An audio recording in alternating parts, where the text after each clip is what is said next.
ಇತಿಹಾಸವೇ ನಿಬ್ಬೆರಗಿಸುತ್ತಾ ಎತ್ತಿ ಹಿಡಿದಿರೋ ಮೈಲಿಗಲ್ಲು.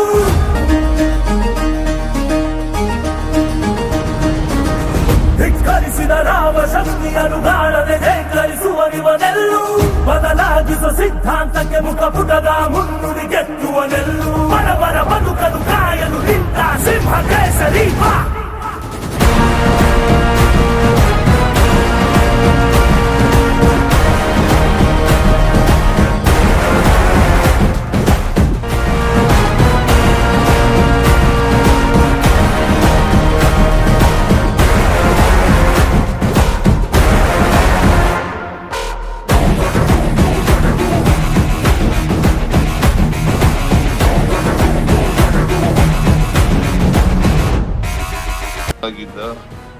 NPS ಸಮಿತಿಯ ಅಂತಿಮ ಸಭೆ ನಡೆಸಿದ್ದು, ಶೀಘ್ರದಲ್ಲಿಯೇ ವರದಿ ಪಡೆದು ಸಮಿತಿಯವರು ನೀಡುವ ವರದಿಯನ್ನು ಪರಿಶೀಲಿಸಿ ಅಧಿಕಾರಿಗಳೊಂದಿಗೆ ಚರ್ಚಿಸಿ ಹಾಗೂ ಪ್ರಣಾಳಿಕೆಯಲ್ಲಿ ನೀಡಿರುವ ಭರವಸೆಯಂತೆ OPS ಜಾರಿಗೊಳಿಸಲು ಕ್ರಮ ಕೈಗೊಳ್ಳಲಾಗುವುದು.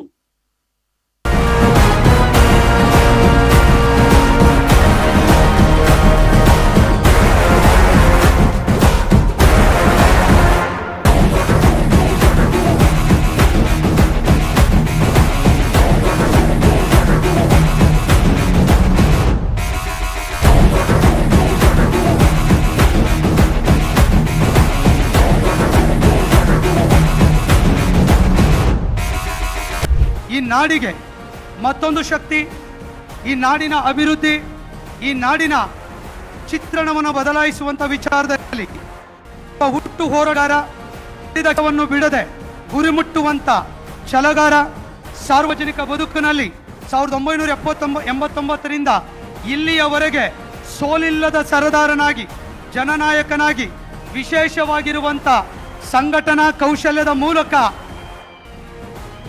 ಯಾವುದೇ ಕೆಲಸವನ್ನು ಮುನ್ನುಗ್ಗುವ ವಿಶೇಷ ಶಕ್ತಿ ಹೊಂದಿರುವಂಥ ಎದೆಗಾರಿಕೆ ನಾಯಕ, ಮಾತು ಕೊಟ್ಟರೆ ಉಳಿಸಿಕೊಳ್ಳುವಂಥ ಸ್ವಭಾವ, ಯುವಕರನ್ನ, ಸಾಮಾನ್ಯ ಕಾರ್ಯಕರ್ತರನ್ನ ಬೆಳೆಸುವಂಥ ವಿಶೇಷ ಗುಣ, ಅಧ್ಯಯನಶೀಲರು, ಅಭಿವೃದ್ಧಿಶೀಲರು, ಸಮಸ್ಯೆಗೆ ಪರಿಹಾರವನ್ನು ಕಂಡುಕೊಳ್ಳುವಂಥ ವಿಶೇಷ ಶಕ್ತಿ ಇರುವಂಥ ಕಾರಣಕ್ಕಾಗಿ ಈ ರಾಜ್ಯದ ನಾಗರಿಕರು, ಸಮಾಜ, ಅವರ ಪಕ್ಷ ಅವರನ್ನ ರಾಜ್ಯದ ಉಪಮುಖ್ಯಮಂತ್ರಿಗಳನ್ನಾಗಿ DK ಶಿವಕುಮಾರ್ ಅವರನ್ನ ಆಯ್ಕೆ ಮಾಡಿರುವಂಥದ್ದು.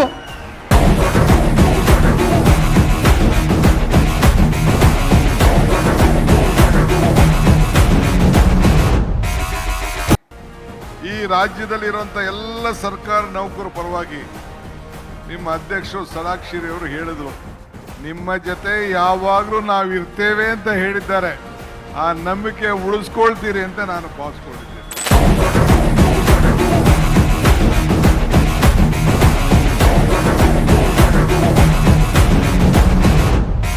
ಈ ದೇಹ ಇದೆಯಲ್ಲ, ಅದು ಸ್ವಂತಕ್ಕೆ ಏನಿಲ್ವಂತೆ, ಅದು ಬೇರೆಯವ್ರಿಗೋಸ್ಕರನೇ ಅಂತೆ. ಹಂಗೆ ಇದು ನಿಮ್ಮ ತಲೆಯಲ್ಲಿ ಇರಲಿ ಅಂತ ನಿಮ್ಮ ಅಧ್ಯಕ್ಷ ಹೇಳೋದು ನಾನು ನಿಮ್ಗೆ ಹೇಳ್ತಾ ಇದ್ದೀನಿ. ಅವ್ರು ಹೇಳಿದ್ರ ಇಲ್ಲೋ, ಇದಂ ಶರೀರಂ ಅಂತ, ಈ ಶರೀರ ನಮ್ಗಲ್ಲ ಅಂತ ಅವ್ರು ಹೇಳಿದ್ರ ಇಲ್ಲೋ.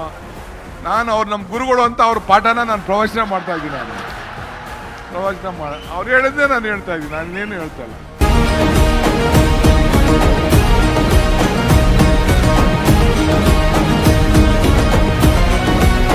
NPS OPS ವಿಚಾರ ಇಟ್ಟಿದ್ದೀವಿ, ನಾವು ಪ್ರಾಣ ಇಲಾಖೆಯಲ್ಲಿ ಇಟ್ಟಿದ್ದೀವಿ.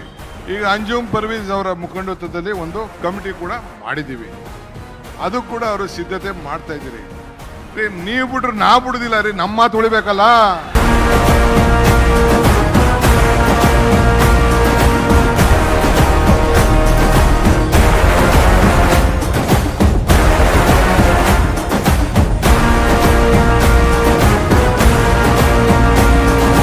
ಪಟಾಕಿ ನೋಡಿದ್ರೆ ಎಲೆಕ್ಷನ್ ರೆಡಿ ಆದಂಗೆ ಕಾಣ್ತಾ ಇದೆ. ಅವರು ಆಚಾರ ವಿಚಾರ ಭಾಷಣ ಅವಾಗ ಇವ ಎಲ್ಲ ನೋಡಿದ್ರೆ ಏನು ಎಲೆಕ್ಷನ್ ರೆಡಿ ಆಯ್ತದ ನೋಡ್ತಾ ಇದ್ದೀವಿ. ನೋಡೋಣ, ಒಂದು ಗಾಳಿ ಹಾಕಕ್ಕೆ ಪ್ರಯತ್ನ ಪಡ್ತೀನಿ ಮುಂದಕ್ಕೆ.